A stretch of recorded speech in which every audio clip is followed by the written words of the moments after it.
This week, another actor was injured during production of the new Spider-Man musical after he fell 30 feet into the orchestra pit. At this point, they're not going to fix anything. They're just going to change the name to Jackass 4. Well, all jokes aside, the show must go on for Broadway's Spider-Man musical. Evening and matinee performances were canceled after an actor fell during this stunt on Monday. But tonight's performance scheduled to happen. Pop culture expert Ralphie Aversa joining us live via Skype from Niagara Falls, New York. So, Ralphie, what are show producers doing to make sure these actors are safe?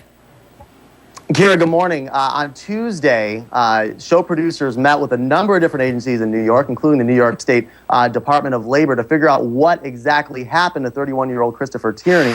They decided it was human error. They're not specifying on the exact error, but measures have been taken. And as you mentioned, preview performances continue tonight. The official show open, though, has been pushed back from mid-January to early February. Gotcha. Yeah, it's everybody's been sort of wondering what was going to be put into place since this, I guess, show has been jinxed on many levels when it comes to the danger factor. All right, let's move into something a little more lighthearted. Katy Perry just tied the knot. Now she's talking family.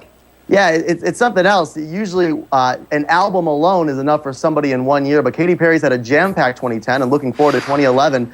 She told an Italian media outlet that she wants to have lots of kids with husband Russell Brand. Teenage Dream, by the way, her album, spawning a number of hits, an Album of the Year Grammy nomination as well. So it's been a pretty good year for Katy Perry. Lots of children. Sounds kind of interesting, though, especially with Russell Brand and his past. But she insists he's a changed man, and he's really charmed her. Well, it'll be interesting to see how many kids they have and how funny they'll be, considering the husband's sense of humor. All right, an iconic voice, the announcer for the Lone Ranger, silenced. A lot of us were talking about that famous open that we remember so well many years ago, shall we say?